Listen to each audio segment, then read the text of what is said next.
महाराज जी का ही पर्व है, क्योंकि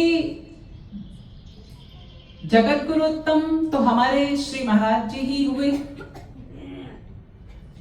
पूर्ववर्ती जो 4 जगत गुरु हुए, उन जगत गुरुओं का ऐसा कोई पर्व तो सुनने में नहीं आता। तो पंचम मूल जगत गुरु जो इस सृष्टि के हैं, वे हमारे गुरुदेव जगत गुरुत्तम श्री कृपालु जी महाराज हैं। और आज उन्हीं का ये विशेष पर्व है। 14 जनवरी 1957 मकर संक्रांति ही अपने में एक विशेष पर्व माना जाता है। और इस विशेष दिन में ये ऐतिहासिक घटना और बहुत ही बड़ी घटना घटित हुई, जब हमारे गुरुदेव को केवल जगत गुरु ही नहीं अपितु जगत गुरु तम पद से विभूषित किया गया। और जिन काशी विद्वत परिषद के 500 मूर्धन्य शीर्षस्थ विद्वानों ने जब श्री महाराज जी को जगत गुरुत्तम घोषित किया, उस समय वे स्वयं को ही धन्य मान रहे होंगे कि इस ऐतिहासिक घटना के हम साक्षी हैं। और इन श्री कृपालु जी महाराज ने हम लोगों को ऐसा ये अवसर दिया कि हम इन्हें जगत गुरुत्तम पद से विभूषित करें। वरना आप स्वयं ही सोचिए कि श्री महाराज जी जैसी पर्सनालिटी, उन्हें कौन तोल सकता है? कौन उनके लिए कोई मापदंड तय कर सकता है कि ये कितने विद्वान हैं, या कितने बड़े रसिक हैं, कितने बड़े संत हैं? ये मापदंड कौन तैयार कर सकता है उनके लिए? ये तो श्री महाराज जी की ही अहेतु की कृपा थी कि श्री महाराज जी ने ये अवसर, ये सम्मान काशी विद्वत परिषद के उन विद्वानों को दिया।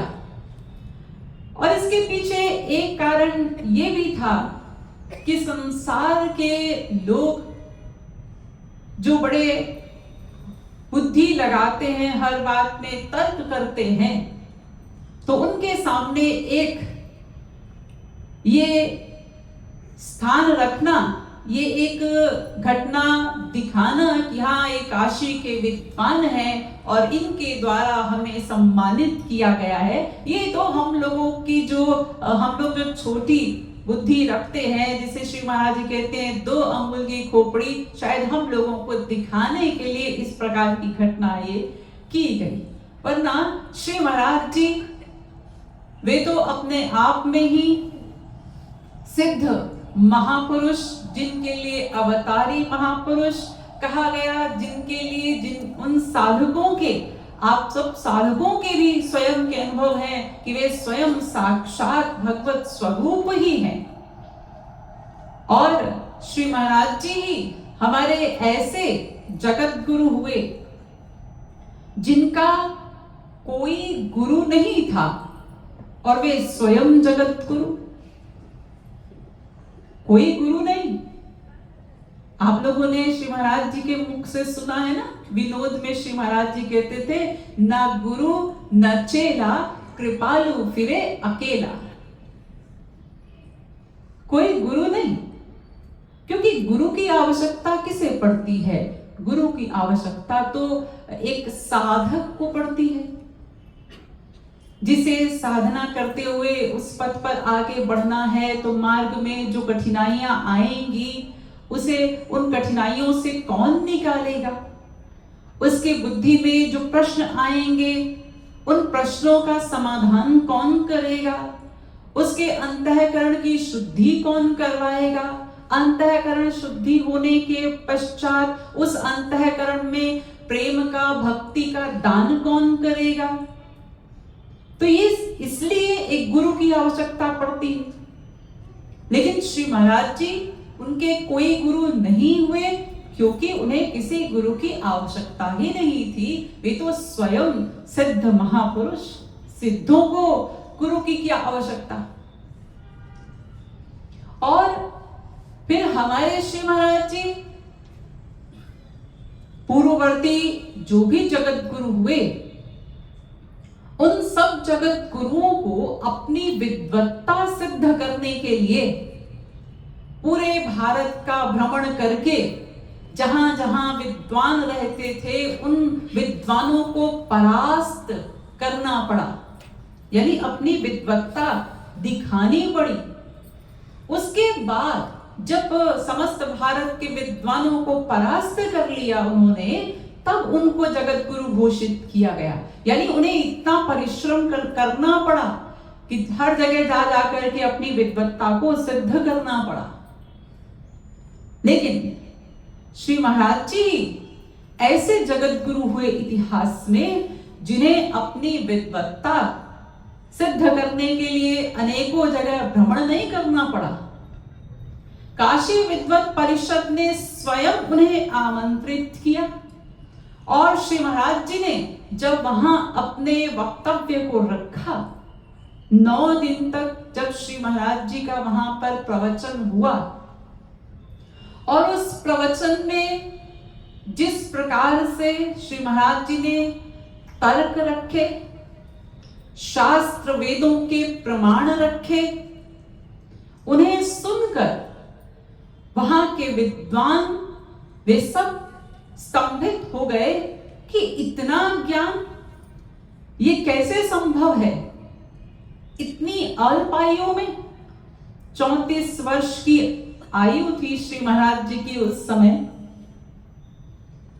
क्योंकि वे सब वहां अनुभवी विद्वान बैठे थे, जिनका ये अनुभव था कि जिन्होंने एक एक ग्रंथ में अपना पूरा जीवन लगाया, एक एक ग्रंथ के अध्ययन में।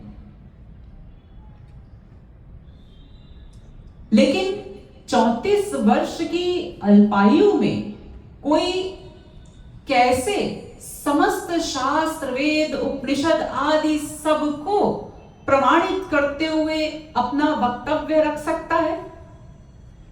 और इतना ऐसा वक्तव्य कि जिससे वहां जो विद्वान बैठे हैं वे सबके सब उनकी बुद्धि चकरा गई सुनते सुनते। क्योंकि जब श्री महाराज जी प्रथम दिन उन्होंने अपना प्रवचन शुरू किया था काशी विद्वत परिषद में सब विद्वानों के समक्ष, तो उन्होंने विषय क्या रखा था? सबसे पहला विषय उनका ये था कि वेद और गीता के समान कोई खराब पुस्तक नहीं है, कोई खराब ग्रंथ नहीं है।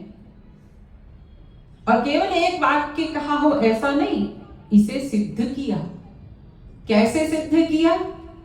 वेद को वेद से, वेद को गीता से, फिर गीता को वेद से, फिर गीता को गीता से प्रमाण दे करके कि देखो यहां ऐसे भी लिखा है, ऐसे भी लिखा है, ऐसा भी लिखा है, ऐसा भी लिखा है, और अपनी पूरी बात को सिद्ध कर दिया। अब सबके सब विद्वान चकरा रहे हैं कि ये कौन है जो इस प्रकार की बात कर सकता है कि वेद के ऊपर प्रश्न उठा सकता है। वेद क्या है? वेद तो भगवत वाणी है, जिसके लिए कहा निश्वसित मस्य वेदाः, भगवान की श्वास से वेद प्रकट होते हैं। लिखे नहीं भगवान ने, बनाए नहीं, उनकी श्वास से प्रकट होते सहज। तो भगवत वाणी है। तो उस भगवत वाणी के विषय में ऐसा कौन बोल सकता है? कौन साहस कर सकता है? अगर हम इस बात की भी गहराई में जाएं तो भी हम सोच सकते हैं कि श्री महाराज जी कौन होंगे जो ऐसा बोलने का साहस रखते हो। नहीं तो इतना बड़ा साहस कोई नहीं कर सकता कि वेद पर और गीता पर प्रश्न उठा दे।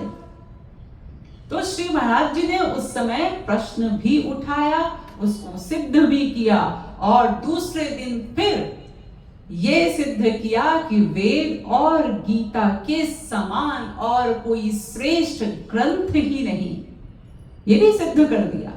इसके लिए भी प्रमाण दिए। फिर गीता से गीता के लिए, वेद से वेद के लिए, वेद से गीता के लिए, गीता से वेद के लिए प्रमाण दे करके अपनी बात को फिर सिद्ध कर दिया। और पूरा 9 दिन तक वैदिक संस्कृत में, यदि शुरुआत जब की श्री महाराज जी ने तो बड़ी ही सरल संस्कृत से की, लेकिन धीरे धीरे उस संस्कृत का स्तर बढ़ाते बढ़ाते वैदिक संस्कृत तक श्री महाराज जी आ गए। अब तो वहां पर बैठे 500 विद्वानों की सभा में कुछ ही विद्वान श्री महाराज जी की उस संस्कृत को समझ पा रहे थे। ऐसी संस्कृत में प्रवचन दिया। और जबकि उसके पहले ना ही श्री महाराज जी के जो अनुयायी थे उन्होंने श्री महाराज जी को इस प्रकार संस्कृत में बात करते हुए सुना, ना ही कभी शास्त्र वेदों के प्रमाण देकर के कोई प्रवचन सुना, किसी ने नहीं सुना था। जो श्री महाराज जी के अनुयायी भी थे, पुराने जो सत्संगी थे उनके, वे भी आश्चर्य में थे कि आज ये एक अलग ही रूप हम देख रहे हैं श्री महाराज जी का। तो इस प्रकार जब 9 दिन तक श्री महाराज जी के सब प्रवचनों को वहां के विद्वानों ने सुना, तो उसके बाद अब चर्चा का विषय बन गया उन विद्वानों के मध्य में कि अब क्या किया जाए। हम लोगों ने इन्हें आमंत्रित किया है, अब या तो इनसे शास्त्रार्थ किया जाए या फिर इन्हें जगत गुरु स्वीकार किया जाए। तो जब सबकी मीटिंग हुई आपस में, तो फिर सब एक मत होकर यही बोले कि शास्त्रार्थ तो मनुष्य से हो सकता है और ये मनुष्य नहीं है। ये उन लोगों ने अनुभव किया और केवल विद्वत्ता के आधार पर ही नहीं, श्री महाराज जी के भक्ति के स्वरूप को भी पहचाना उन्होंने। इसीलिए तो भक्ति योग रसावतार भी कहलाए श्री महाराज जी। ये आंशिक उपाधि भी वहां के विद्वानों ने दी कि श्री महाराज जी रसिक भी हैं और रस भी हैं। दोनों रूपों में उन्होंने श्री महाराज जी को देखा। यानी एक विद्वत्ता का रूप तो था ही, लेकिन विद्वत्ता के साथ साथ वे रस और रसिक के रूप में भी उन विद्वानों के बीच में उनका प्राकट्य हुआ। उस रस और रसिक के लक्षण भी जब प्राकट्य हुए तो वहां के विद्वानों ने ये भी समझा कि ये केवल विद्वान ही नहीं अपितु ब्रह्मनिष्ठ भी हैं। तो इसलिए शास्त्रार्थ करने की तो कोई हिम्मत कर नहीं पाया। तो फिर एक मत होकर के सभी ने यही विचार किया कि हमें अब इन्हें जगत गुरु पद पर आसीन करना चाहिए। और केवल जगत गुरु ही नहीं, क्योंकि इन्होंने पूर्ववर्ती चारों जगत गुरुओं के जो सिद्धांत हुए, जो पूर्ववर्ती 4 जगत गुरु हुए, आदि जगत गुरु श्री शंकराचार्य, श्री निम्बारकाचार्य, श्री रामानुजाचार्य, श्री माधवाचार्य, ये जो 4 जगत गुरु हुए, इन सब ने अपने अपने सिद्धांत को रखा। यानी वैदिक ज्ञान की एक एक शाखा को पकड़कर बस उसी की महत्ता को सिद्ध किया इन जगत गुरुओं ने। जैसे शंकराचार्य जी ने अद्वैतवाद का प्रचार प्रसार किया, किसी ने विशिष्टाद्वैतवाद का प्रचार प्रसार किया, किसी ने द्वैताद्वैतवाद का प्रचार प्रसार किया, किसी ने द्वैतावाद का प्रचार प्रसार किया। लेकिन जब श्री महाराज जी ने अपने वक्तव्य रखे तो उन्होंने किसी भी जगत गुरु के किसी भी सिद्धांत का खंडन नहीं किया, अपितु इन पूर्ववर्ती जगत गुरुओं के सिद्धांतों का समन्वय करके उसमें से एक निचोड़ निकाल करके ये जो अथाह ज्ञान है वेद का, उस अथाह ज्ञान से हम लोगों के काम के लिए, हम लोगों के कल्याण के लिए जो सही सरल सहज मार्ग है, सुगम मार्ग है, उस मार्ग को तैयार कर दिया। यानी सब सिद्धांतों का समन्वय कर दिया। इसीलिए तो श्री महाराज जी निखिल दर्शन समन्वयाचार्य भी कहलाए और सनातन धर्म की प्रतिष्ठा को भी प्रतिष्ठापित किया उन्होंने। क्योंकि हमारे संसार में बहुत से धर्म है, इस समय 11 धर्म चल रहे हैं, लेकिन उन 11 धर्मों में जो सबसे पुराना धर्म है, जो सनातन धर्म है, वो हिंदू धर्म है। तो इसलिए उस हिंदू धर्म की से ही ये सब अलग अलग धर्म निकल करके अलग अलग सिद्धांत सबने बना लिए और फिर उसके प्रचार प्रसार के लिए अनेक लोग निकले। उस प्रचार प्रसार में अलग अलग गुरु लेकर के अलग अलग लोगों ने अलग अलग मार्ग बना लिए, अलग अलग समझा, अलग सोचा।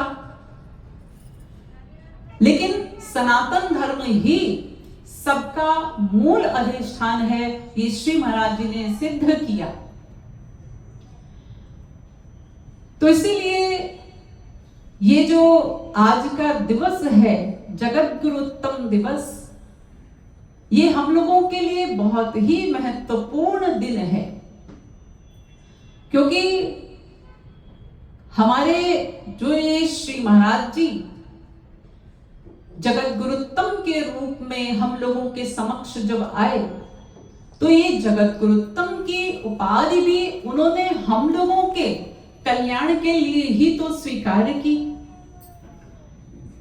और फिर हम लोगों के लिए एक सहज सुगम भक्ति मार्ग हम लोगों को दे दिया।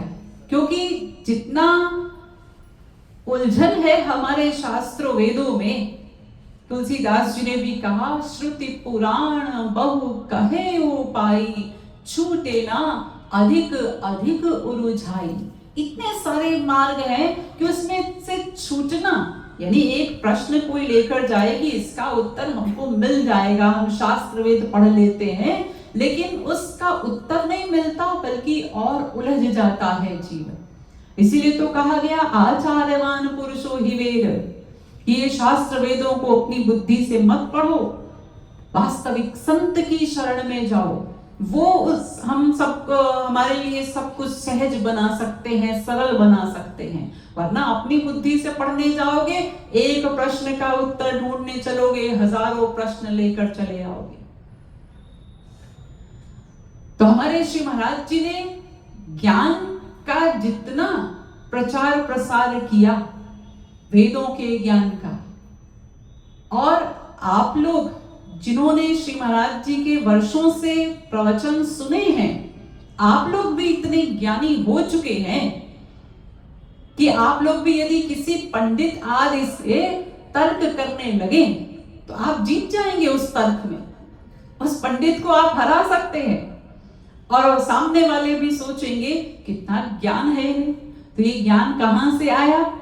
ये ज्ञान आपको अपने गुरुदेव की कृपा से प्राप्त हुआ, जिन्होंने बड़े ही सरल शब्दों में, बड़ी सहज शैली में हम लोगों के भीतर उस इतने कलिष्ठ ज्ञान को भर दिया। हम लोग जब श्री महाराज जी के प्रवचन सुनते हैं तो श्री महाराज जी कितनी सरल भाषा में हमें समझा रहे हैं, कितनी सुंदर शैली है उनकी समझाने की। जब समझाते हैं तो हमारी ही दैनिक दिनचर्या के उदाहरण दे दे करके हमको समझाते हैं कि हमारी इस मोटी बुद्धि में भी बात सब बैठ जाती है, समझ आ जाती है हमको। बड़ी आसानी से बड़े बड़े सिद्धांतों को उन्होंने हमको बोधगम्य करा दिया। शास्त्र जो कहते हैं ना कि गुरु श्रोत्रिय ब्रह्मनिष्ठ होना चाहिए, तो श्रोत्रिय का अर्थ क्या होता है? जो समस्त शास्त्रों वेदों का ज्ञाता हो, अपने ज्ञान के आधार पर अपने शरणागत जीवों के अज्ञान को दूर कर सके, उनकी समस्त शंकाओं को निर्मूल कर सके, ऐसी योग्यता भी हो उसमें। केवल ज्ञान होना ही काफी नहीं है, वो अपने शरणागत जीवों को सब कुछ बोध करा सके। तो ये श्री महाराज जी में कितनी बड़ी एक योग्यता है कि हम लोगों को बड़े से बड़े क्लिष्ट ज्ञान को भी उन्होंने बड़ी साधारण भाषा में बड़ी सुगमता से हमारी बुद्धि में भर दिया और हमें सब कुछ क्लियर हो गया, हमारी सब शंकाओं का समाधान हो गया। हम लोग देखते हैं ना, लोग कितना उलझे रहते हैं, उन्हें यही नहीं पता कर्मकांड क्या है, भक्ति मार्ग क्या है, भक्ति मार्ग पर चलना है तो भक्ति किसकी करनी है, प्रेम किससे करना है, प्रेम भी करना है तो प्रेम कैसा करना है, निष्काम प्रेम मांगना है हमें भगवान से, ये सब लोगों को पता ही नहीं, कोई भेद ही नहीं पता, बस बेचारे भटक रहे हैं, कंफ्यूज हैं। लेकिन जो श्री महाराज जी के अनुयायी है, उन्हें सब कुछ स्पष्ट है, सब कुछ क्लियर है कि हमें क्या करना है, कैसे करना है, हम कौन है, हमारा कौन है, सब श्री महाराज जी ने हम लोगों को बोधगम्य करा दिया। तो ये उनकी एक ऐसी योग्यता, कितनी सरल भाषा में, और हम लोगों को केवल प्रवचन ही देते रहे ऐसे नहीं, उसी सिद्धांत का बारंबार बारंबार रिवीजन होता रहे, उसके लिए उन्होंने जितने संकीर्तन बनाए, अपने उन संकीर्तनों में भी सिद्धांत को भर दिया रस के साथ। यानी जो कठिन सिद्धांत भी है उसको रस में डुबो करके हमारे सामने परस दिया। जैसे आप लोग बच्चों को दवा भी खिलाते हो ना, तो उसके साथ उसको चीनी या उसके साथ कुछ मिठाई डाल करके उसको घोल करके दे देते हो बच्चों को कि कैसे खा ले, वो मीठा लगे। तो ऐसे ही बड़े बड़े कठिन सिद्धांतों को भी श्री महाराज जी ने संकीर्तन के रस में डुबो करके हमें हमारे सामने रख दिया। अब उन कीर्तनों को गा गा करके भी हम सिद्धांत का रिवीजन करते हैं। और श्री महाराज जी ने जो अपने इतने सारे साहित्य लिखे, इतनी सारी जो संकीर्तन की पुस्तकें लिखी, और उसमें भी राधा गोविंद गीत जिसमें 11,111 दोहे लिखे, और उस राधा गोविंद गीत को यदि कोई प्रारंभ से लेकर अंत तक पढ़े तो वो पूरा सिद्धांत समझ सकता है। सब कुछ लिख दिया उसमें बड़े सरल सरल दोहों के रूप में। और एक दोहा श्री महाराज जी ने विशेष रूप से बनाया, हरि गुरु भजो नित गोविंद राधे, भाव निष्काम अनन्य बना दे। इस एक ही दोहे में समस्त सिद्धांत को भर दिया। बस इसको ही हम याद कर ले, पढ़ ले, सुन ले, समझ ले और इस पर ही प्रैक्टिकल कर ले तो हमारा काम बन जाए, हमारी बिगड़ी बन जाए। तो ऐसे हमारे श्री महाराज जी, तो उन्होंने ज्ञान का तो प्रचार प्रसार किया ही, ज्ञान तो हम लोगों को दिया ही, साथ साथ ज्ञान के भक्ति का भी ऐसा प्रचार किया, ऐसा मुक्त हस्त से दान किया है। जो ब्रजरस, वो जब ठाकुर जी आए थे उस समय जो ब्रजरस बरसता था, उसी ब्रजरस का दान श्री महाराज जी ने ऐसे अवधर दानी होकर के किया है, कोई विचार नहीं, पात्र अपात्र कुपात्र अधिकारी हो न हो, सबको दान किया भक्ति का, उस ब्रजरस का। ऐसे अवधर दानी भी रहे हमारे श्री महाराज जी। तो ये ज्ञान और भक्ति के अतिरिक्त अगर भौतिक वस्तुओं के दान में सोचे तो वहां पर भी कोई उनका मुकाबला नहीं कर सकता, उसमें भी आगे ही रहे सदा, और आज भी उनके कार्य उसी प्रकार से चल रहे हैं। और कमाल की बात ये रही कि पूर्ववर्ती जगत गुरुओं ने संप्रदाय बनाए, शिष्य बनाए, लेकिन हमारे श्री महाराज जी ने कोई संप्रदाय नहीं खड़ा किया, किसी को अपना शिष्य नहीं बनाया। ये कान फूंकना, दीक्षा देना आदि कोई प्रपंच नहीं, कोई पाखंड नहीं, लेकिन फिर भी श्री महाराज जी के लाखों अनुयायी हैं। बिना कोई किसी का कान फूके, बिना किसी को दीक्षा दिए भी, आज तो देखिए ना संसार में तमाम दंभ पाखंड चल रहा है, लेकिन श्री महाराज जी ने सदा इन बातों का खंडन किया। संप्रदायवाद आदि ये जो होते हैं सब में फिर द्वेष होता है, लड़ाई झगड़े होते हैं, इसलिए श्री महाराज जी ने संप्रदाय बनाया है। तो इतिहास में जो जगत गुरु हुए, उन जगत गुरुओं को जो जो चीजें उन्होंने की, लेकिन हमारे श्री महाराज जी वो ऐसे जगत गुरु हुए कि एक तो वैसे ही यूनिक सब में, और फिर उनके जो सब बातें रही वो भी सब एकदम दुर्लभ, एकदम यूनिक सबसे। श्री महाराज जी उन्होंने अपना किसी को उत्तराधिकारी भी नहीं बनाया, और ना वे स्वयं गद्दीधारी जगत गुरु थे, स्वयं ओरिजिनल जगत गुरु थे, और आगे भी किसी को अपना उत्तराधिकारी नहीं बनाया उन्होंने। पूर्ववर्ती 4 जगत गुरुओं की गद्दियां चली आ रही है ना, तो इसलिए आज हम जो सुनते हैं, हम पुरी जाएं, जगन्नाथपुरी आदि में, या जो भी हमारे 4 धाम हैं जहां जहां शंकराचार्य जी ने स्थापना की थी, तो वहां वहां जो जो उस पीठ पर बैठे हैं उनको शंकराचार्य कह देते हैं या जगत गुरु कह दिया जाता है, लेकिन वो तो मात्र गद्दीधारी जगत गुरु हैं, ओरिजिनल जगत गुरु नहीं। ओरिजिनल जगत गुरु, मूल जगत गुरु वे तो केवल हमारे श्री महाराज जी ही हैं इस समय संसार में, और कोई नहीं, और लगता है आगे कोई होगा भी नहीं। तो ऐसे हमारे श्री महाराज जी, तो ऐसे गुरुदेव को तो बारंबार प्रणाम है, उन पर अपना सब कुछ भी न्यौछावर कर दें तो भी कम है।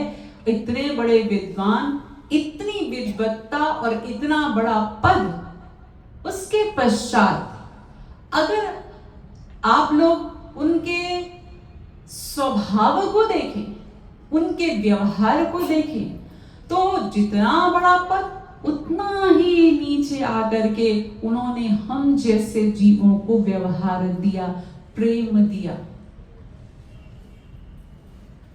सोचिए, अगर आज आप किसी गद्दीधारी जगत गुरु से भी मिलने जाएंगे तो सहज रूप से मिल नहीं पाएंगे, लेकिन हमारे श्री महाराज जी वो इतने सहज थे, कोई भी जा रहा है सबके लिए द्वार खुले हैं उनके। यहां तक कि छोटे छोटे बच्चे जाकर के श्री महाराज जी को ऐसे हिला करके हाथ आगे बढ़ा देते थे, हाथ मिलाने के लिए, उनसे भी हाथ मिला लेते थे। यानी वो जब विद्वानों में बैठे तो विद्वान उनके जैसा कोई नहीं, बच्चों में बैठे तो फिर उनके जैसा बचपना भी किसी में नहीं, उतना चांचल्य ठाकुर जी की तरह। तो उतने ही सहज, उतने ही सरल भी, जितने बड़े विद्वान उतना ही उनका प्रेम का विरत, उनका प्रेम का स्वभाव, इसलिए हर किसी पर प्रेम लुटाया उन्होंने।